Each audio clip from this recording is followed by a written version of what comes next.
I will probably say the word aliens at least once on this. Don't get me started, bro. We do it. That's up to him. Dude, he's a big conspiracy theorist. This motherfucker. No, me right too, bro. I go deep. Sometimes I'll go deep in the wormhole at like 11. Next thing you know, I come out of the wormhole like at 4 a.m. Like, God damn, the sun's coming up. Like, shit, damn. Welcome back to another ALV podcast. What up, what up, what up? Follow us on Instagram at podcastalv. And to check out the full videos, the link's in the bio. Click on there, check it out. Yep. And to listen to all the other episodes, including this one, go to ALVpodcast.com. And here we go. Here we go. We got a special guest today, my boy John Micheal. John Micheal. Hey, you gotta hit that clap button. Yeah. Here we go. Hey. You got it right. Okay. Remember, it's yellow. What up? Tell us a little bit about yourself, bro. What's going on, everybody? So, I actually grew up in Atlanta. Once I graduated, I joined the Marine Corps. Served 6 years in the Marine Corps. 3 years was at Camp Lejeune. 3 years was at Okinawa, Japan. My job in the Marine Corps was a military working dog handler. And so when I was stationed in Camp Lejeune, I did one deployment to Iraq as an explosive detection canine handler. It is what it is, man. I went to Iraq, did my whole thing, used me as route clearance. Anytime my unit wanted to go from point A to point B, they said, hey, John, get out there and search, because, IEDs were big over there. For sure. So they said, hey, search the route, clear it. So that was my main job over there. Once I finished that deployment, I got stationed in Okinawa, Japan. That's awesome. And then as soon as I got to Okinawa, they gave me a whole brand new dog, had to train him up, and then they're like, hey, you got orders to Afghan. Afghan was a whole nother beast. It was completely different than Iraq, but still my purpose was to route clear. I got attached to Marine Corps Special Operations Command, MARSOC team. And my whole job was to search anytime these guys were going from point A to point B. My job was to make sure that they were safe. Who are they? Sorry. So the Marine Corps Special Operations Command is kind of like the Navy SEALs of the Marine Corps.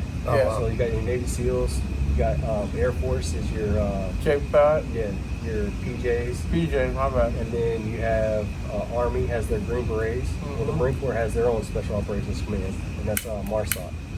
So since I already had a deployment under my belt with Iraq, and at the time I was a sergeant, so when we had orders to go to Okinawa, Marine Corps Special Operations Command was like, hey, look, we need a dog handler that's experienced, that has been overseas before, that has had combat experience. And so my name just got thrown in the hat. They took a look at how well I was operating, and they said, yeah, we could definitely use this guy. That's awesome. So got attached to them and did a little workup with them on in Afghan. It was a little small fob called Fob Robinson. And they liked how I worked, and they liked how me and my dog Pike worked. And got attached with them, and then sure enough, man, just pushed out with them for the whole deployment. And how long was that for? Ended up doing it for like 8 months. Wow. Our whole job was to insert into this village that was overran by Taliban, all kinds of just nonsense. And our whole job was to insert into this village and weed out all the Taliban in that village. So it was very kinetic. And when I say kinetic, it means there was a lot of gunfights. When we first got in there, we were one of the areas that was getting in gunfights every single day. We would wake up sunrise, get in a gunfight, and they would stop shooting at night. And the reason why they stopped shooting at night is because we have fire superiority at night. We have night vision goggles, we have air support, we have all kind of assets. So as soon as nighttime hit, it would kind of be like our break. But as soon as daybreak hit, man, I'm telling you, they would start shooting at us, and we would try to be on the offensive. We would go set out ambush patrols. And skip prayer?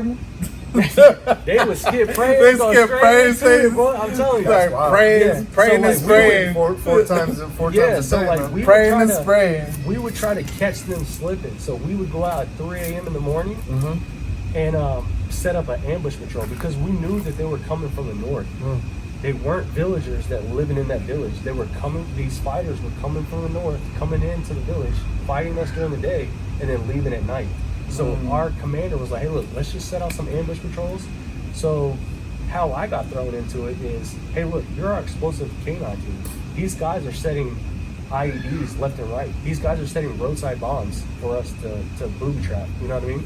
So when we would set out these ambush patrols, I would go out there with my dog, which his name is Hike. I would go out there and search the route that these guys wanted to set up. And as soon as the route was clear, we would set up in our area, and my job was complete. Now I'm just playing, plan B. Hey, you guys are reacting, I'm reacting to whatever you guys are doing. Sometimes it was great. Sometimes we would catch them slipping coming in through the north. We would catch them slipping, but sometimes it was the opposite. We'd be out there 2-3 hours, and all of a sudden daybreak hits, and we don't have the element of surprise anymore because this is their backyard. They know where we're at. And sometimes all of a sudden we would get ambushed by them. And so now they're like, hey, John, which was Sergeant O at the time, they're like, hey, Sergeant O, find us an alternative route because our area, our position is compromised. So get us home safely a different route because the route that I cleared is compromised. They're set up in that area. They probably set up something, and now they're ready to ambush us. So my whole job was to get a person from the team and say, hey, look, post my security because when I'm searching for explosives, I'm focusing on my dog. Yeah. We're looking for change of behavior. Is he throwing some change of behavior here? It could be something, it could be an explosive. So the guy that's spotting for me, he's making sure that if I'm about to round a corner, he's peeking that corner, making sure that no one's gonna, ghost me or my dog. So that was our whole job, man. Like anytime that we were moving somewhere, me and him, boom, searching for explosives. Can you explain that a little bit? Because, like, for me, I find it fascinating. Yeah. And a lot of people who listen, anytime, like, when Junior talks about, like, military, it'll just go right over their heads. But, like, I'm assuming, like, while you're out there, like, so I have a few questions. So, like, do you sit back and let them do their thing? And obviously, but, you still have your weapon with you. And are you engaging with them at the same time? And also, like, I'm assuming you probably found an IED on the floor, like while you're out there. Like, what is that experience like? Oh yeah. So as a canine handler in the military, the reason why it's so prestigious is because you are considered the subject matter expert in that position. So me being the subject matter expert, no one on the team, on that whole team, is going to tell me how to do my job or what to do. So if I find something, it's up to me on how we move about it. So if we're moving from point A to point B and my dog were to find something, hey, look, I need to get it from point A to point B. So what we're gonna do is we're gonna mark and bypass. So I'm gonna drop a chem light. I'm gonna say, hey, look, guys, my dog responded in this area. We're gonna bypass this area, so make sure you're staying right up the chem light. So that's what I would tell him. And as for the other question of like what I would do. So when I'm moving from point A to point B, it's my job. It's my job to tell them what to do. So I'm the subject matter expert. Does that answer your question? Yeah, because I guess it's like I'm thinking in my head. I'm like, all right, if there's firefight going, and you have your dog next to you, but obviously you probably have to shoot back too. Yeah. So it's like, but you're behind everyone, or you're almost in the front with everyone else as well? Yeah, so like the way we moved in Afghanistan is we moved in a single file line because the safest route is the route that someone has already taken. So the person behind me is trying to walk in the exact same footsteps that I have. So same thing with engineers and our metal detectors. Exactly. You're trying to mimic their steps because if they step there, hey, that probability is that place is safe. So you're trying to step exactly where. So in the whole stack, I'm the very first person, and also my dog is pushed out in front of me. So to answer your question, do I have the ability to shoot whoever is coming in contact with me first? Yes, of course. We actually train that way. We actually train to make sure that our dogs are capable to be acclimated to gunfire. So if I were to shoot, my dog's not going to freak out. So we do tons of hours of range time. But that is my whole job. Is it's very complex. I have to also look at my dog and make sure he's not throwing any kind of change of behavior. But I'm also checking out to make sure that there's no enemy present. If there is enemy present, of course, I'm the first line of defense to take action, to suppress the enemy or direct action. When he says enemy, he doesn't necessarily mean human being. It could be a fucking dog trying to bite his dog, and he has authority to fucking shoot that dog. Because I've seen that shit happen. Yeah, because like, if you think about it, I'm the canine healer. My whole responsibility as a canine healer is taking responsibility of that dog. And my whole dog's mission is to make sure that he's searching in that area. Now, if another dog comes up, and I don't know what this dog has. This dog has rabies, all kinds of stuff. It's my job to, take this little dog out. It sucks, but it happens, man. We're entering into a compound, and there's a dog there. My dog has to search every single area, and maybe they placed that dog there for a reason. The enemy studies us, they study what we use, and they say, oh, okay, you know what? They use dogs to detect explosives. What if we put dogs around this area? What are the chances that dog might, search that area if there's another dog there? Yeah, it's a distraction. Right. But I have to search that area, so sometimes we have to put down other local dogs. We put them down, and we still have to search that area. Now, if there was an opportunity where if that dog is chained up, my dog was so obedient that I could say, hey, you know what, sit, stay. I'm gonna put you right here, and I'm gonna try to, handle this local dog and try to see if I can get him into another area. That's my whole goal, is to try to de-escalate everything. If I can get that dog into another area, cool, I can search this area without having to put this dog down. But if that dog is super aggressive and he's trying to bite my dog, hey, sorry, it's bro. Over. Gotta put you down, bro. You go night. It's over. Gotta put you down, bro. It's over. Yep. It's over. Yeah, I've seen that shit happen a couple times. But yeah, we do gotta do that. And so that was my last 3 years in the Marine Corps. Was supporting Marine Corps Special Operations Command. Once I got done with that deployment, I went back to Okinawa, and my whole job was to take all the experience that I had within the Marine Corps and to train all the new guys coming up. So all these new handlers that were just joining the Marine Corps, just getting stationed in Okinawa, guess what? Hey, you're assigned to me, and I'm gonna put you through the ringer. I'm gonna put you through scenario-based training, and the scenario-based training is gonna be stuff that I witnessed overseas. Yeah. Right. And I'm gonna put you through exact same scenarios that I went through, and hey, how you respond is how you respond. Yeah. But what I will say is, I'm gonna piggyback off of you. You responded this way, hey, great job on this, but hey, you could have done better in this, and this is what we're gonna train for. Right. If you see the scenario again, you know how to react to this. So that was the last 3 years of my Marine Corps, was just mainly supporting that team, and then also supporting all the new handlers coming in, because I already knew that I was getting out, so they put me in that support role. Right. Once I got out of the Marine Corps, I started doing contracting. So I did overseas contracting. I decided to take a break from canine, period, and went straight PSD, which is Protective Security Detail. So I joined a company called SOC, and my whole mission was to be on a team at the Iraq Embassy. Wow. And my job was as an emergency response team. So literally I just sat with a group of team. We had a DDM, which is a designated defense marksman. We had a shift leader. We had a tactical commander. We had a gunner, and we had some other teammates. And our whole job was, if anything happened, we would get spun up to respond to whatever happened over Is there. the gunner the one that does the heavy, like a light machine? Yeah, like light heavy machine. M249, which is a saw, or being on the back of a Bearcat or a SUV with an M240, which is a Bravo.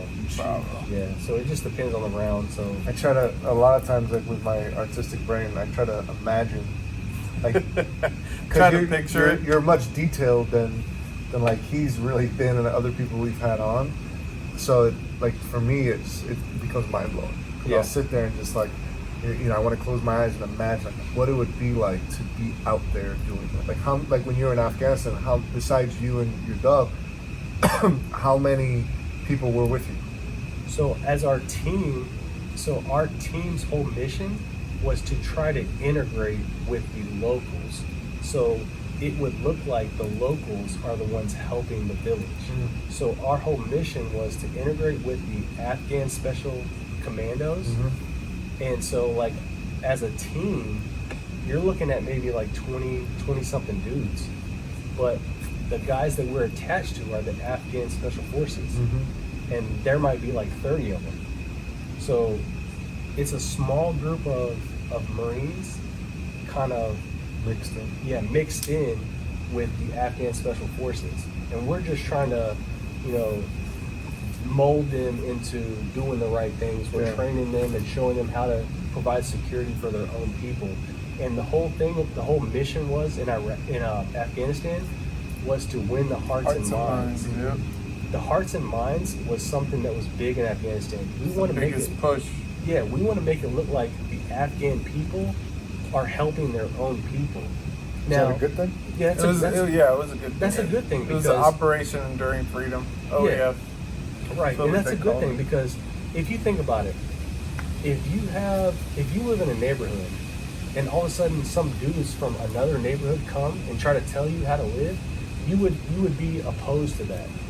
But if you have a neighborhood where other people of the neighborhood are joined in with some other people from another neighborhood and they're trying to help your neighborhood, you're like, okay, I'm more susceptible to accepting this because these are my own people trying to help us. Yeah. And so that's what we did. That's how we integrated with them. And that's the reason why a lot of people see my Instagram and they're like, why were you wearing different uniforms? Because if you look at my Instagram, I don't wear a conventional Marine Corps uniform. Exactly. And I don't have a conditional like Marine Corps look. In the Marine Corps, you have to be clean shaven, you have to wear your desert camis, and that's your deployment. But since I was with the Special Forces, attached to them, I had a beard. I had a full-grown beard. Mm-hmm. And I was wearing the uniform that the Afghans wear.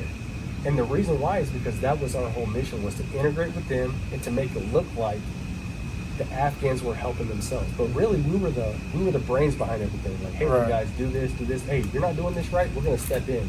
But the village doesn't know that because we're dressed like y'all, we're bearded like y'all, everything is like y'all. So they think that it's their own people helping their own people. That's awesome. Yeah. I was going to say something. I think one of the biggest things I like about it too is the fact that it's up to you where, like you were saying, like no one can tell you what to do, right? Yeah, because it's your subject matter expert, and it's up to your discretion of which way to go because you have all these lives you have to protect. Because if you choose the wrong way, something might happen. You die first. Yeah, pretty much. Because it's the same thing for us engineers. Like, as a combat engineer, like we have to go out there. We're the tip of the spear. Like everybody else is behind us. Like we have to sweep, for a route for everybody else to follow. Basically, exactly. So, same so shit. I'm gonna put it in perspective. So my dog, just think of it as a cell phone battery. My dog has a cell phone battery. Not only does he have fur, but it's hot. It's 100 degrees outside, so he has a battery life. So my dog can actively sniff for explosives. Maximum, if it's 100 degrees outside, I'm talking maximum maybe 20 to 30 minutes actively. After that 30 minutes, hey, engineer, can you get up here and start using your Valen to start sweeping? Because I need to give my dog a break. So, boom, I'm searching for 30 minutes actively. After that 30 minutes, I'm calling the engineer like him and saying, hey, look, I got to give my dog a break because he can't work. Because he's smoked. Because if you think about it, if a dog is so smoked that he has his tongue out, how's the dog going to sniff? You ever seen a dog like panting? Oh, yeah. I used to have an English bulldog besides him. When a dog is panting like that, mouth open, he's done. He cannot sniff actively. So therefore, I got to give my dog a break, and that's when he comes in and like, hey, look, bro, roll the dice. Good luck. I hope you don't find nothing with your Valen. Exactly. After the 30 minutes is up, after I give my dog a break, then cool. Hey, I can come tap you out. So that's the whole movement. It's a give and take. Yeah, it's a give and take, man. I got to search out there, but hey, now it's your turn, bro. So if you had to get from A to B, right? How long would it usually take to get from A to B, knowing the fact that you have to like sweep the whole area? Yeah. So mission would dictate. So like there was a few times where we had good intel on a high value target. We're like, hey, HVT, high value target is in this building. John, get up there, you're gonna do a hasty sweep. Meaning I'm pretty much running quick, with my dog, hoping that he doesn't catch anything. If he catches something, it doesn't matter. If my dog picks up on anything, I'm just gonna mark it and hey, we're bypassing. We're not even worried about that because we have a high value target. We're going in for a hit mission. Boom. Once we get to the target, now I switch from detection to my dog is also capable to bite. So now I'm what they call a squirter control. These guys are going in the building and I'm posted up on the corner of the building. If anybody comes out that building, I'm sending my dog to go attack them. That's awesome. While they're doing their whole insert. We got our own very John Micheal. Or Halle Berry, really. So Halle Berry was the one that had them. So that's why I said by mission dictates. So like if we're just doing a regular mission where we have to go from point A to point B, now I can take every measure that I know possible to make sure that route is clear. So boom, I'm gonna search for 30 minutes. After the 30 minutes is up, hey Miguel, come search. He's gonna pick up where I left off. He's gonna search until I'm done. But depending on your team, I wasn't the only canine handler on my team. Yeah. There was multiple. So I might do 30 minutes, and then after the 30 minutes, I might hit the back of the patrol. Give my dog a break while that other person comes up and he starts picking up. So we start rotating. Okay, that makes. I was gonna say. I thought it was just you. I was like, oh shit. No, don't get me wrong. There's some units that only have one canine handler, and there's some units that don't have canine handlers. Period. They just have engineers like old Riri over here. No, like old boy over here with the ballad. They're just sweeping back and forth. Did you have a nickname? Sapper. I mean, that's what they call us. They call us sappers, engineers. Why? Just because sapper is like an old school fucking engineer, basically. But yeah, so that was my whole job in the Marine Corps. So once I got out of the Marine Corps, I got out and did private contracting. I had a goal in my mind. I said, man, I want to make a certain amount of money. And I dropped canine. And the reason why I dropped canine is because I made more money as a protective security detail specialist than I would as a canine handler. But it was crazy because once you're in the canine industry and once they know your resume, it kind of follows you everywhere. So right. I was overseas in Iraq at the embassy, and I'm on a PSD team. So my whole job was, depending. I could have been the gunner one day, I could have been the A driver one day. It just all depends. But they found out that I had canine experience, and they're like, "Hey, dude, we're short canine handlers here. We need you to go search some vehicles." So I'm like, "God damn, dude, I can't take a break from this. So get a dog for like 3 days. I'm working with this dog, and I certify with this dog. Certifying means an evaluator comes out. He hides explosives that I don't know about, and I have to be able to search, and I have to be able to find a certain amount. You already know the words that the dog probably knows. Well, yeah. So like, I get to the kennels and they're like, "Hey, you're gonna get this dog," and I'm like, "Okay, well, I don't know this dog. Well, what does he know?" And he's like, "Oh, well, he's in Dutch and he knows explosives and this." So I'm like, "Okay." So based off of that information, I could take that information, and with all the knowledge that I knew in the Marine Corps, I was like, "Okay, cool, I'll certify with them." So they're like, to certify, you have to certify in vehicles. You have to search vehicles. They might have a certain amount of vehicles. Let's just say 10 vehicles, and they say, in those 10 vehicles, we're going to hide 2 explosives. The pass or fail rate is you have to find both of those explosives. If you don't find both of them, then you fail. So I'm over here having to do an eval, like on the spur of the moment, trying to eval with this dog, not only in vehicles, but in warehouse, in baggage, in all these different areas, which is not a big deal to me because we did it in the Marine Corps all day. You know what I mean? That's something we did all the time. So I ended up certifying with this dog, and I ended up searching, a few vehicles they wanted me to search for this private contracting company. But then my superior found out what was going on, and they're like, "Hey, dude, when you're a canine healer over there, you're only getting paid this rate. Do you want to make this rate, or do you want to stay as a canine healer?" I was like, honestly, I'm here to make the most money as I can. I'm not. So as a private contractor, you're not there for the experience. I already made the experience when I was in the money, bro. I'm here for the money. Right. So I told my supervisor, which his name was Zeus, shout out to Zeus. Right. But cut the check, bro. I'm like, bro, I'm over here for the money. And so my fucking supervisor was like, "Hey, I'm gonna go to bat for you. Drop that dog, and you're coming back to our team." So I tried to get away from the canine industry for a little bit. Ended up getting sucked back in for a few days, and then going back. So I finished my 3 years with the private contracting as non-canine, and then my daughter was born. My first daughter, Sydney. Yeah. So Sydney was born, and she was stateside. So I was like, man, I want to be home more. I don't want to be deployed anymore. I want to be back stateside. So I ended up picking up the first gig that I could possibly get, which was in Washington, D.C. Yeah, so I used to work for a private contracting company in D.C. that supported explosive detection capabilities for the Department of Justice, Department of Commerce. We also did the IRS building. We did. Should have burned that bitch down. I know. I'm trying to get it good. I was like, bro, if I work for the IRS, y'all clean my shit, bro. Can I fucking not pay tax? No, dude. I got audited, paid fucking $7,000. Oh, like, bro, what? Anyway, so when did that happen? Yeah, I'm like, damn. So I work for the. They don't play around. They want the money. Uncle Sam don't play, bro. So I work for them. And as also, much of the conspiracies you hear about the IRS. You want to talk about conspiracy, bro? I got days for this. We'll keep it to the end. We'll keep it to the end. Yeah, so I work for all of them. That's the shit. Also for the Bureau of Engraving, so the people that print money.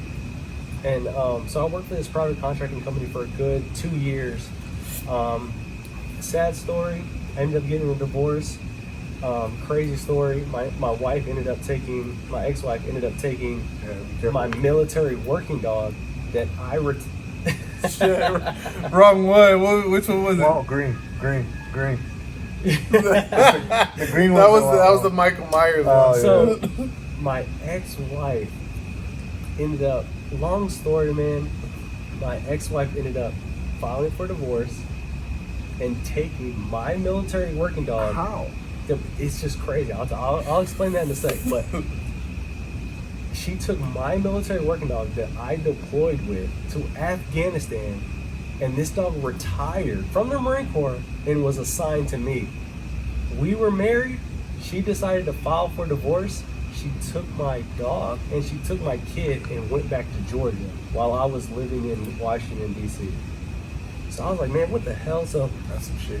Yeah, it was absolutely crazy. And the whole story behind that is, which I'm trying to get appealed now. I'm trying to work with congressmen right now. I'm trying to work with some higher ups that have some actual pull into the government system, into making it so that military working dogs that are retired aren't considered property in the court of law. So in the court of law in Georgia, it doesn't matter if that dog is considered property. In divorce courts, property gets, split. Right. And so, without going into crazy detail, there were some things that I thought were shady. There were some things that I thought were, not right. But the judge ended up ruling in her favor and saying, hey, look, we don't want to split this dog up with her daughter, because my ex-wife got custody of my daughter. So the judge was like, hey, look, we don't want to split the two up. So you're going to get custody of the actual working dog too, which was not considered a working dog. It was considered just a pet at the time. Right. Because he retired. But shit, man. Yeah, that's what I thought too. And so that's another thing that I'm fighting for, is for all military working dogs, all service dogs, anything like that. Like, what if my boy over here has a working dog that is a seeing eye dog? If he decides to get a divorce and his wife takes him, how does that work out? You have to get like a whole new dog. Right, exactly. It doesn't make any sense. And it's crazy because I rarely tell a story, but it was just nuts. But long story short, he ended up getting put with my ex-wife, and I was living in DC at the time. So the whole time that I was working in DC, I was trying to make contacts back in Atlanta because she lives in, I'll just say she lives in North Atlanta. I don't want to get too much detail. You live in North Atlanta, Careful. Close to here. But so the whole time that she moved back to Atlanta, I was trying to get a job in Atlanta. And then at the time, a position opened up for an agency that I work for now in Atlanta. So I work for an agency that works at the Atlanta airport, and I provide explosive detection capabilities for this agency. With canines there too? Yeah, with canine. So all I do with this canine, and I get assigned a dog. But my whole reason to come back to Atlanta is because my first daughter that I had was back here. So that's the reason why, that's where I'm at right now, is I work for an agency that provides explosive detection capabilities for the airport. So we search all kind of passengers, baggage, all kind of stuff that goes to the airport. So that's He's the guy that stands. Hey, I'm not gonna say what agency I work for, but hey, that's what I do. I literally don't bring no shit in the airport. But that's another. You're coming from Colorado. That's another crazy thing. It's like a lot of people come to me and they're like, "Bro, does your dog search for explosives or narcotics?" I'm like, okay, first of all, if you're asking me that question, then you're suspect. Right. Second of all, if you were just to read my shirt, because everybody's shirt is supposed to say what they are. It's explosive or narcotic. And don't get the two confused. You cannot have an explosive dog and our narcotic dog in the same capability. And the reason why is because, let's just think about it. Scenario number one. I have an explosive dog and a narcotic dog. He's trained on both. I'm searching through the airport. All of a sudden, my dog sits. I treat this as a bomb. Hey, there's an explosive here. Get everybody out. I'm talking evacuate everybody. And I'm exercising like millions of dollars worth of assets. The police department has to come. All these FBI agents are going to come. They come in, bring a robot. They search up. It's a joint. That's the reason why you don't have an explosive and narcotic dog. It's separated. You only can have one explosive dog, or you can have one narcotic dog. And it's stupid, dude. I see it in the airport all the time, bro. I'll literally be searching in the lines. My T-shirt, my polo, says, what I am, and people will be just dropping their drugs on the floor. Get the fuck out. What? I'm like, what are y'all doing? If you could read my shirt, it says what I'm... I think it's fear. What I'm trained in. Right. It's also fear, but it's also, what society is telling them. Like, exactly. Like, what society is telling them what they are. Like, you see a dog, automatically, bam, drug. They don't think explosives. Nah. Not a lot of people think explosives. But because Google that shit. Yeah, because you see it on TV that, hey, man, this dog can search for drugs. Right. I'm going to drop my shit. You know what I mean? And it happens all the time, man. All the time. Hilarious. So what do you think, like, what's going on right now with everything fucking, with the police force and everything? Like, we talked a little bit about it as far as training-wise. I know you had some opinions on that. As far as, the difference between military and the police force, that's something we wanted to get into and kind of. And what's your opinion? What's your opinion on that? So no doubt. So first, I would like to say that my opinion is my opinion. Right, for sure. And what I think should happen and what I think shouldn't happen is just, that's my observation. For sure. And it's crazy because I can only tell you what I've been experienced, and I've experienced in the military, and I also have friends that are in the law enforcement community. Yeah, for sure. So therefore, everything that I talk about is based off of those two things. So the big thing that I see between the military and the law enforcement is when you go into the military division, or when you go into the military, you go to boot camp to strip everything that you possibly ever learned, and they teach you the exact way that they want you to operate. Once you graduate boot camp, you go to Marine combat training, which is a whole nother month of how they want you to react in certain situations. Once you graduate Marine Corps combat training, or SOI, which is School of Infantry, then you go to your military occupational school. And this is what you signed up for in the Marine Corps. This is exactly the school that you're wanting to go to. You go to that school, and it could be another 6, 7, 8 months. Who knows? It could be another year that you're going through training, you're going through evaluations, you're going through scenario-based training, and you're getting evaluated the whole time. And that's the biggest difference between what I see in the military and the police force. I got buddies that have been in the police force, but they were prior military, and they're like, bro, the police force was nothing, bro. Like, right. That shit was only like a couple weeks long, and I say a couple weeks, maybe like 9 to 12 weeks max. And they're just learning like the basics, and that's it. Yep. Once you graduate the academy, hey, guess what? You go to your precinct or whatever you're assigned to. You get assigned a patrol car or another person to shadow, and you're out in the streets. Right. And so that's the biggest difference that I see is when You're thrown into the fire. Exactly. You get thrown into the fire. And when I was overseas, as soon as you graduate boot camp, it's not like, hey, look, congratulations, you graduated boot camp, you're going straight overseas to fight the good war. Hell no. It doesn't work that way. No. They want to make sure that when you're overseas and you start getting shot at, the stuff that you were trained on is what you fall back to, not what your instincts are.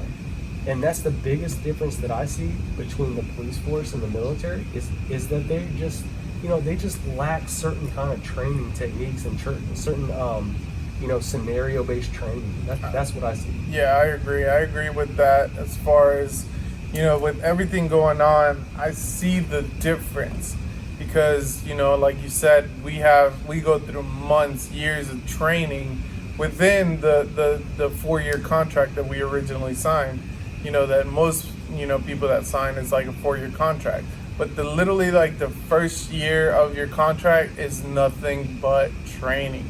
Nothing but like teaching you like, scenarios, teaching you rules of engagement, teaching you, what things to do, like de-escalation of force, teaching you like all these different things that I see like right now happening that are not being implemented in, police, just in general, because like he said, he has buddies who are police officers. I have buddies who are police officers who were prior military, and they're like, dude, there's kids who come in here like, straight out of high school, fucking do 8 weeks of fucking of training, and they get a badge and a gun, in a fucking car, right. And they get put in scenarios that they're not accustomed to, that they're not used to, and like he would mention earlier, like situation will dictate. Right. But in different scenarios, it's like you don't have to use deadly force. Like if you're gonna start like wanting to throw blows, we're throw blows. Like we're gonna fight. Like I'll scrap with you. Like I'm not gonna shoot you. Because I'm used to like that kind of shit. Like exactly. we're like if you want to scrap, we'll fucking throw down. Like let's go. You know what I mean? But that doesn't mean that my life is threatened. Right. I don't feel like my life is threatened. And to caveat of that, so as soon as I got out of the Marine Corps, there was a short period of time where I was applying to different jobs, and I was ignorant at the time. I was like, man, as soon as I get out of the Marine Corps, I'm gonna land a government job. It's gonna be that quick. But no, it doesn't work. It doesn't work. Yeah, little did I know, it didn't work that way. Right. So It takes a I got out of the Marine long time. Corps, and I was like, hey, I already had a secret clearance in the Marine Corps. Yeah. It should just transfer over into the civilian world. Bro, I had no clue Good luck. what I was doing. So I got out of the Marine Corps straight from Okinawa. I didn't have a job. I didn't have a vehicle. I didn't even have a place to stay. So I'm staying at my parents' place, and I'm like, damn, I don't have no job. I definitely didn't have no savings. So I reach out to a buddy of mine. He Typical Marine. Yeah, fucking Marines, man.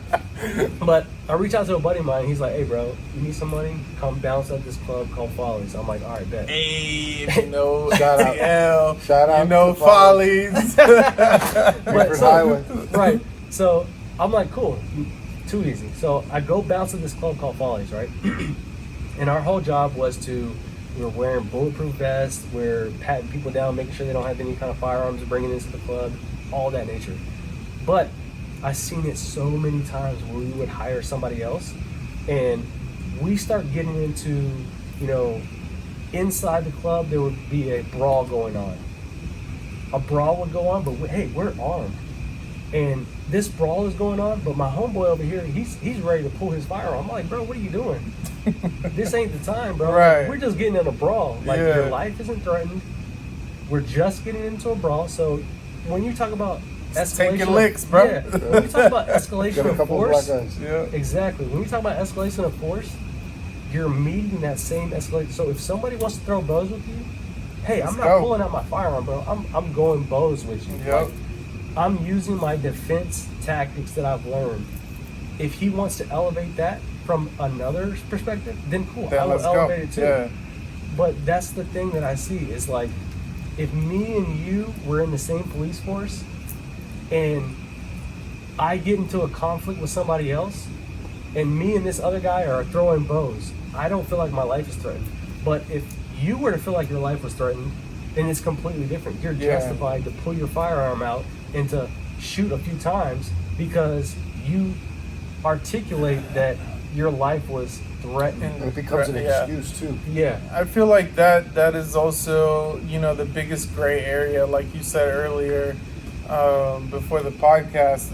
It's like, the biggest difference between military and police force is that it's that gray area, especially because I feel like that the police force, you have that umbrella that you can hang out with your sergeant, your lieutenant, whatever the case may be. Where in the military you don't have that luxury. In the military you're taught from day one, hey, fraternization is a no-go. Right. You cannot hang out with your corporals, you cannot hang out with your sergeants, you cannot hang out with your staff, you cannot hang out with your officers at all. Like, there's levels, what I mean? And you stick to your levels, you stick to your lane, and you follow the rules, and that's it.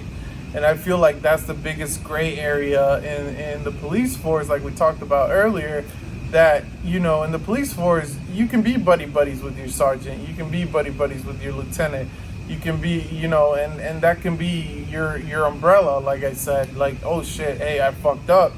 You got my back? Yeah, I got your back because you're my boy. Right. And you're not held accountable. You know what I mean? And that's the biggest thing. It's the lack of accountability in these officers, and they feel like, they can do whatever they want because they're not going to be held accountable for it. And I feel like that's the fucked up part that needs to change is accountability. Right. Because if you're holding military personnel to this high standard, of accountability, like, why shouldn't our police force be held to that same standard? No, like, you know what I mean? Like, I feel like that's the biggest issue that we have right now. Like, it's a tough battle. It is. 'Cause for me, I go back and forth because you hear the conspiracy stuff.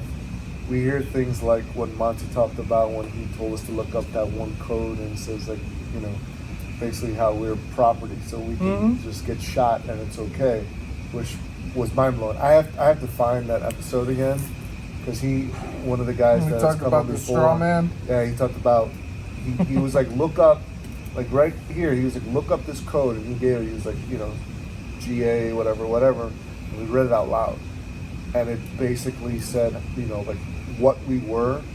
And it kind of gave that reason why you see things are happening where it's okay, where you don't really see, like if an officer kills, whether it's black, white, whatever, like it's okay because of what they're justified.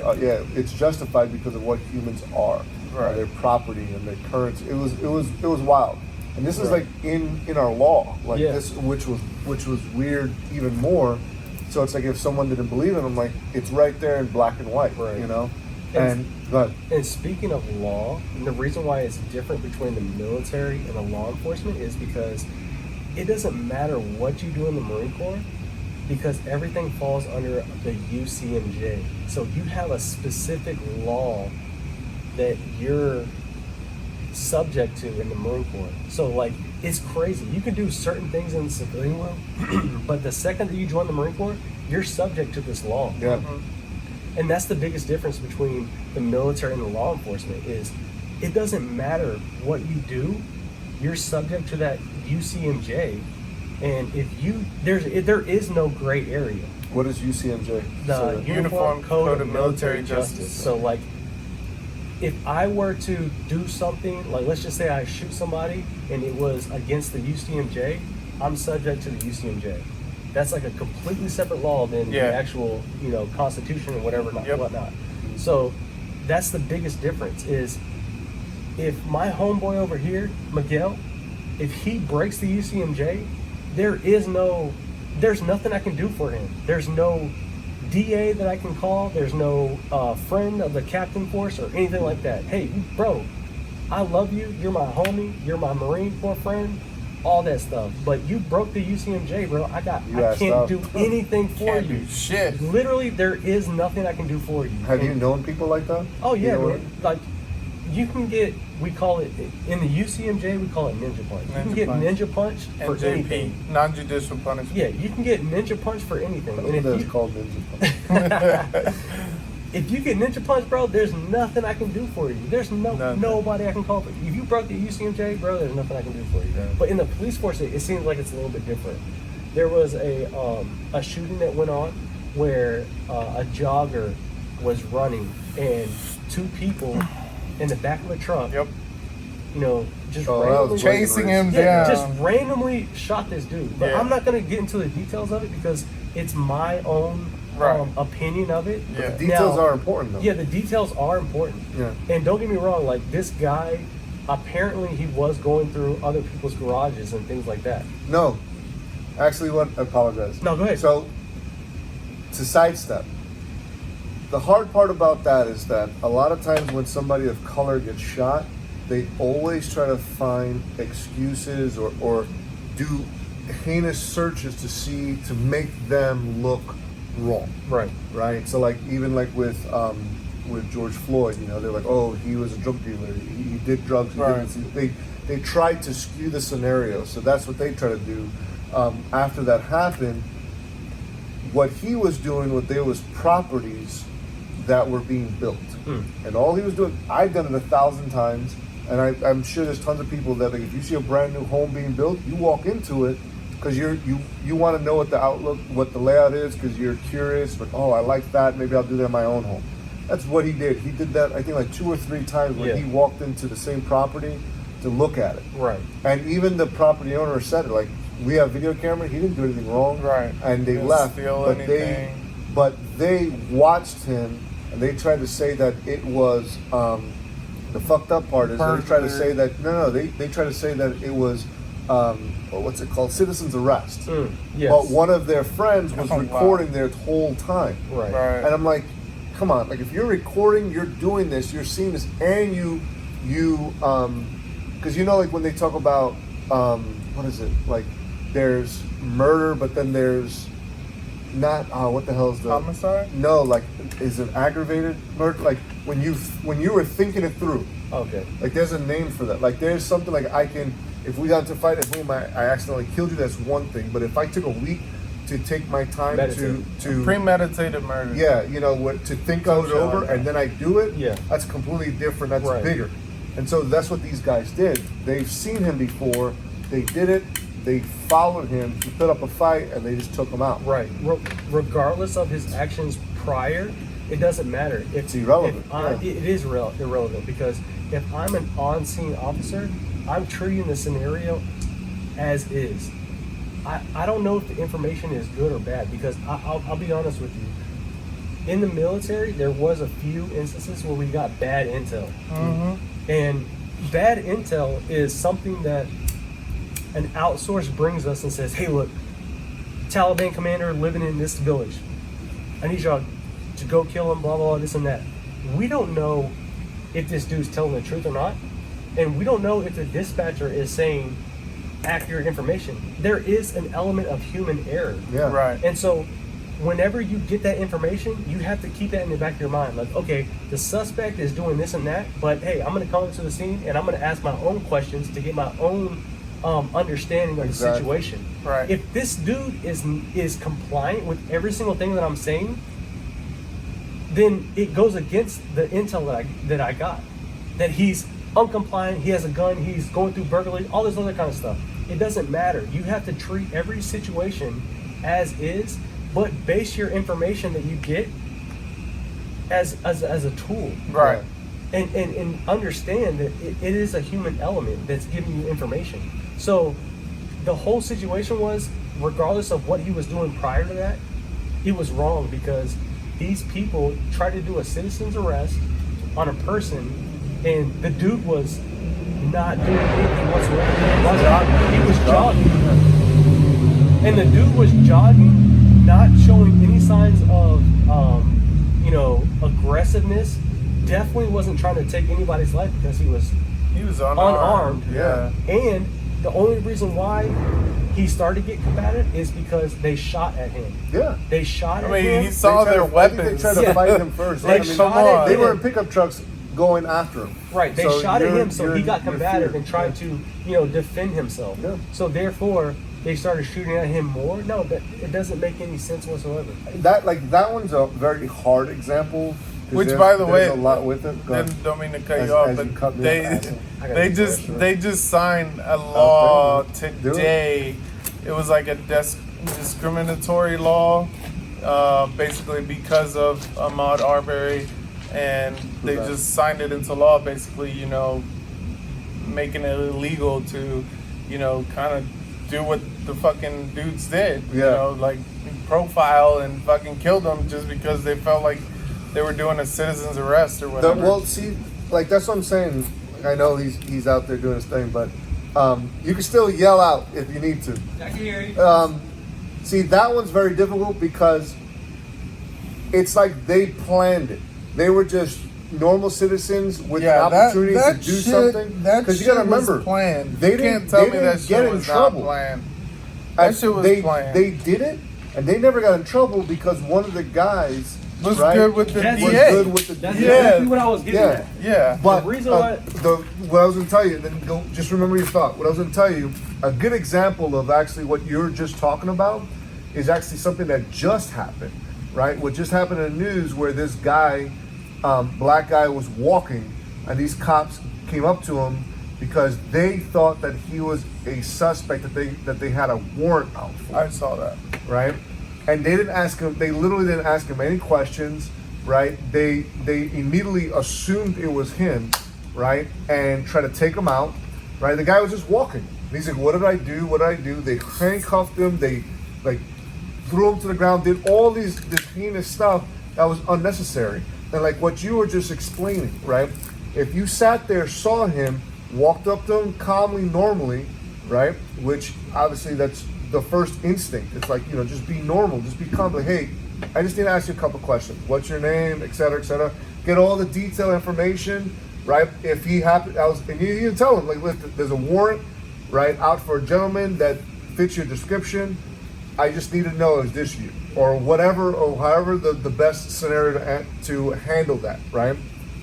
Instead of doing what they did, because once they tackled them to the ground, right, and they were beating him, they were doing other things like they roughed him up. Yeah. And this guy was like, crying the whole time, like, oh Jesus, like, like, what is going on, right? And then while they had him on the ground, the one cop is like, that's not him. Yeah. Damn. Right. See, that's my biggest issue with everything, that's being brought to light, because it's a power issue. You know what I mean? It's a personal, egotistic issue in each individual officer that does some shit like that. Because, like, for example, the shooting that was here in Atlanta with the guy that was killed at the Wendy's at parking lot, you know what I mean? Yep. That was totally, in my opinion, uncalled for. The dude is asleep in the fucking parking lot or in the drive-thru. I can't remember. He was in the parking lot. He was in the parking lot. In the parking lot, and there was video cam footage of the officers talking to him and him being like, "Yo, like, let me just walk home. Let me, I don't want no problems. Like, and my biggest thing is, all the arrests, all the tickets are up to the cops' discretion. Yeah. You know what I mean? They have so the officer has so much discretion that he can decide, hey, this guy was just asleep. Like, hey, dude, you know what? Can you get somebody to come pick you up? Leave your car here.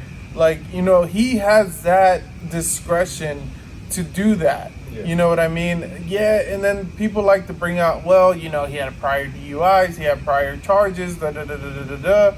And that's not the point. The point is protecting and serving. Exactly. The point is from now going forward, I feel like officers need to do their job as far as protecting and serving. And not instilling the fear that people have of police officers nowadays. You know what I mean? Yeah. Because I feel like people now, they see a police officer and they fear. Even if they don't do anything wrong, it's just that, oh shit, like, what is he gonna say? He's gonna come talk to me, or he's gonna do something, and then shit's gonna escalate. Driveway? No, I haven't seen that one. Where he's playing basketball? Yeah. Oh, yeah. I saw it. But he hid behind the car. So this is another thing. So that's why police officers need more training. I agree. They need more confidence in their abilities. I agree. So I will tell you straight up, me with my confidence and my abilities, and I'm not trying to like toot my own horn or anything like that. Right, but I will say that I know for a fact it takes me a certain amount of time to pull my gun and shoot somebody. Mm-hmm. Okay, I know that for a fact because of range time, because of scenario-based training, because all this kind of stuff. So if I come up to a situation and this dude is uncompliant, it doesn't matter because I know for a fact of my abilities. Right. And if you're unsure of your abilities, then you're gonna start jumping the gun on when you can pull that gun. I agree. And so like if me and you are getting into a tussle, I know for a fact, like, hey, I could be in the worst situation that another person might see, like, hey, this dude is hey, in a fucked up situation. But I know I'm still comfortable. I'm still comfortable on my back. I'm still comfortable on certain situations. I'm still comfortable in, fist fights. I'm still comfortable in knife fights. That I can take all those measures before I even pull a gun. Yeah, so before lethal force. Exactly. Yeah. So before I use lethal force, it has to be extreme where I'm so stressed and I see a gun, that I see him shooting at me, that all these things are occurring, that I would have to pull out my gun and shoot somebody. I agree 110%. Because even like when you're talking about, the gentleman at Wendy's, right? Regardless if he went after the taser or if he did this, right? If you're running away, he's only running away. He's here from like there. But it's even in law. Even if he did run away with your fucking taser, you have his vehicle right there. You already interrogated him. You already probably got his driver's license info. Let the motherfucker run. Catch him tomorrow. He'll show up at his house eventually.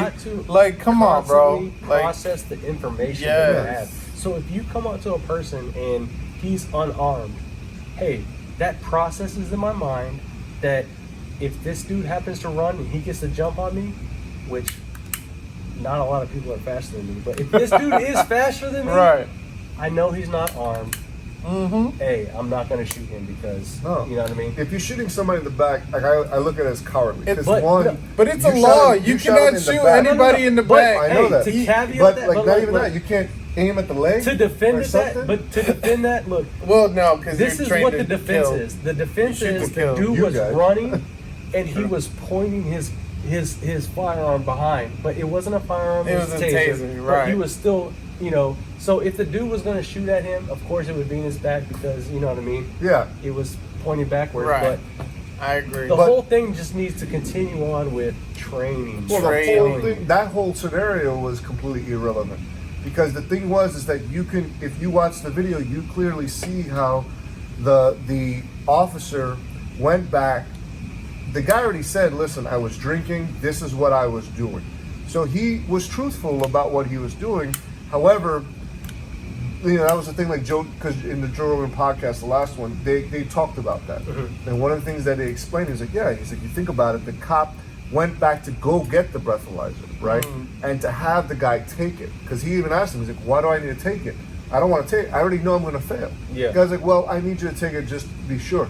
The reason why, and they explained that was the reason why is because the only way to get him to arrest him, right, is so you have to look at all the different legalities of what you have to do. So you have to cross your own T's before you can take somebody in. Yeah. But then again, that turns back to the idea of like, what's the purpose of a police officer? It's to protect and serve. Right. You're not protecting nor serving that gentleman whatsoever. All you're trying to do is get him into I said earlier, it's up to the police officer's discretion. And the reason why that's it's the up to their biggest discretion thing is because there's the civilian law has so many gray areas. Yes. Your definition of I felt like my life was in danger is completely different than mine, which I could be a black belt, I could be this, I could be a martial arts instructor, I could be an NRA pistol instructor, I could be in the Marine Corps, all this stuff. Right. My definition of... Does that mean you are? Yeah. He just listed everything he is. So, my definition... So, Power Ranger, all that stuff. So, my definition of all that stuff, of life-threatening, could be different than yours. And that's the gray area. Yeah. You have the same police officer in the same force saying that his life was in danger, but me put in that situation, I felt like my life wasn't in danger. And that's the gray area. In the Marine Corps, in the military, there is no gray area. There is none. Do you have positive identification that guy has a weapon? Yes or no? Yes? Okay. Now, once you have positive identification that he does have a weapon, does he have intent to kill you? Right. Is he shooting at you? Okay, if he is shooting at you, then yes, okay, that's the second check in the box. Right. Do you have permission? Hey, CO Miguel over there, do I have permission to shoot? Yes. They're shooting at us. Do we have permission to shoot back? Yes, Roger. Okay, now I'm shooting back. That's the difference. Yep. There is no gray area. There's yes, and no. Okay, I don't have justification. You know what I mean? That's the difference between the military and the law enforcement. And that's the biggest thing that I see. I watched a video of a guy and his wife in a hotel. Did y'all see this one? Where? No, I don't think. Oh man, it was rough, dude. Guy. They're hard to watch after one. Yeah, it is. It is tough. A guy is in a hotel. His whole main purpose is to get rid of rodents that were like saturating the area. So he had a BB gun. He had a pellet gun. Somebody called the cops saying that he had a pellet gun. So SWAT team comes up in the hallway. Get the fuck out of here. Comes out of the room. And he's unarmed. And he comes out of the room. And these cops are telling him to do like just crazy stuff. Hey, get on your knees, cross your ankles at the right foot first, blah, blah, this and that. And he's trying to do it. But when you understand, like when a gun is pointed at your face, man. That's fear. You're so amped up and you're so fearful. You're so fearful that everything that you hear is amplified. So this dude is telling me commands, but I'm trying to do everything as fast as I can. And this dude tells, hey, put your hands up in the air. He's putting his hands up in the air. Hey, crawl to me. He's crawling to him.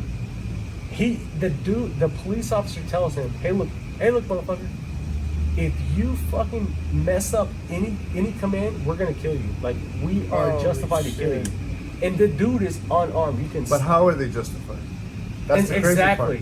But the thing is these police officers make this dude do Simon Says, all this stuff. The dude misses one command and they blast his ass in the hallway. The dude was unarmed. I haven't seen this one. Yeah, it's crazy. I don't want to see that. That's crazy. Because you call SWAT. I think I put that in perspective that somebody like a pellet gun's like a basically glorified BB gun, right? And you call SWAT. Regardless of that, you should be, if you're SWAT. I don't want to say it was SWAT. It was SWAT or somebody tactical, like a tactical type of unit. It was a unit. Yeah. But do you know where? You should be. I'm not sure, but I did watch it just recently. You should have the amount of training to realize if the dude is unarmed, there's no reason for lethal force. Like, if he's not compliant, fucking get in there and like maybe fucking rough him up a little bit. But there's no reason for lethal force. Well, if his hands are up, and I feel like a lot of these officers especially the ones that like come up straight out of high school that jump into like law enforcement right off the bat, you know, or that just been doing it fucked up for years. You know, they're on edge and they're like trigger happy. Yeah. You know what I mean? So they see everything that's going on and everything, and they're ready to pull the fucking trigger. When in reality, like, there is no need for it. You know what I mean? Like he said, if like we're trained to where, like, you know, we have to follow these certain steps before we get to actual lethal force, to where I feel like a lot of these officers are scared to get their ass beat. Yeah. You know, like a fist fight. Yeah. You know what I mean? Like they might have never been in it was in Arizona. Oh, damn. shit. So y'all can watch this video right now. I'm telling you, they make this dude do I might throw up. crazy things like, hey, crawl to me. Yeah. You know, this and that. But that's another thing when I talk about training. I know my abilities. Right, exactly. If I already have my gun out and I already have someone, you know, I already got the draw on them. I got them at gunpoint. I know my capabilities. It takes me literally less than a quarter of a second to pull that trigger. Right.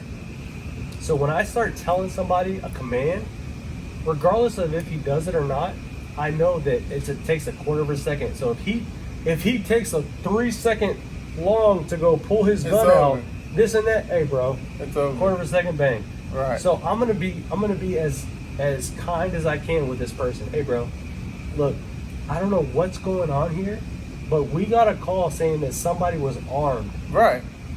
I don't know what you have. Can you please just lift up your shirt? Yep.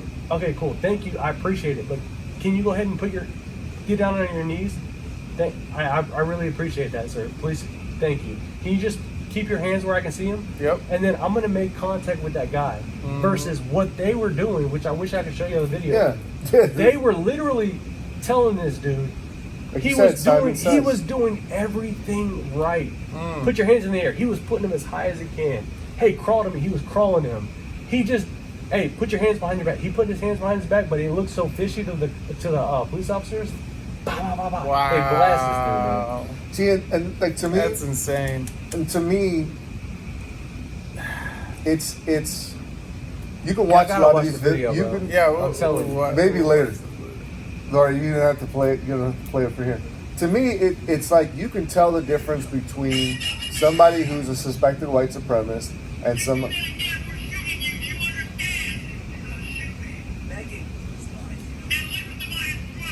That is angers, man.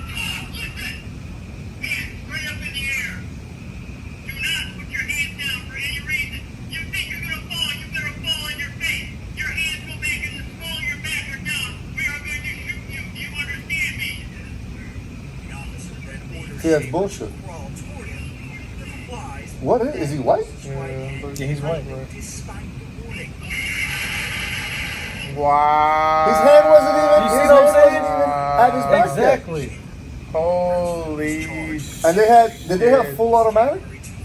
Nah, I mean, that looked like a M9. He thought he was going for a gun. It doesn't matter, bro. Like he should, like that guy. That guy should be on the drop. If I got you on the drop, that means your hands have no fucking weapons in your hand, but I have a gun in my hand. It takes me literally less than half of a second to pull a trigger on you. Right. I know for a fact, if you start going for a gun, you can take your time, bro. I got the drop on you. Yep. So you can do whatever you want. He was compliant all the way up until then. That's true. So if you start being compliant, if you start putting your hands in the air, cool. I know he's compliant. Hey, crawl to me. He starts crawling to me. Okay, I know you're being compliant. You're not trying to do something funny. And that's you're following the rules. That's what this dude was doing. He was crawling towards him. Hey, put your arms behind your back. He put his arms behind. This dude thought he was going for a weapon. Wow. Really? Come on, man. That's crazy. You know, it's like. That's the craziest video I've ever seen. That one is definitely wild. That shit is wild. To me, you know, as crazy as it is the fact that dude was white. That's the thing. Shot. It doesn't matter. Black, white, doesn't Mexican. Matter. Yeah. You're gonna get it. Police brutality is police. Yeah. Police brutality, man. They're focusing more on color now, but it happens everywhere. It might happen more to people of color. Yes. But it happens everywhere. Like a lot of the videos that they've shown are like police officers or sheriffs that are in prisons, and how you can have detainees, right? Detainees they haven't been charged or arrested for anything. They're just detainees to go back home. Yeah. Right? But they treat them like if they are criminals. They're not. Right? And they will throw them on the ground, beat them up, do all these different things. Like there was a on the 13th documentary on Netflix I told you about. They show that there was a guy who was arrested for something he did not do. Flat out didn't do it. Right? And he went to jail. Obviously, your life is ruined, right? And while he was in jail, he was getting jumped. There's videos of him getting jumped, getting beat up, like, you know, him being handcuffed, and the cop and the sheriff or like, you know, whoever's in there is walking him to wherever, and that officer throws him to the ground because he said something wrong to him and bashed his head to the floor. And when he finally got out, because they proved that he was innocent, right? His whole life was just distraught. Like he was like mentally, he was traumatized. Yeah. And guess what happened? He committed suicide like a couple of months later because he didn't know how to handle all that pressure. Right. But he became a martyr, literally. And what happened with him, you know, had helped to open the eyes to everything, you know. And we're living in a very, very sensitive and very interesting time. For sure. And you're seeing and I always, like I said, with the conspiracy type aspect, I always see like, what's the scenario? What is that game that's playing right now? And it's a big one. And the question that a lot of people, I always tell people, like, the question you need to start asking is why? Why is a lot of this stuff starting to show up now? You have elections that are coming in November. You know, you have a lot of these different things that are portraying that it's just like a Molotov cocktail. You're mixing everything together and just waiting for it to explode at a specific moment. And honestly, in my opinion, I don't think we're done. No. I have a strong feeling that there's something bigger that's gonna happen, like definitely before November, right? That people are not ready for. I mean, we're getting a fucking sandstorm from the goddamn Sahara. That shit is crazy, bro. It literally looks it looks like it was bro, about to I'm so rain. done with 2020, bro. Like, you know, the kids are like, is it gonna rain? I was like, no, that's fucking sand from the Sahara Desert in Africa. Goddamn sandstorms in Georgia.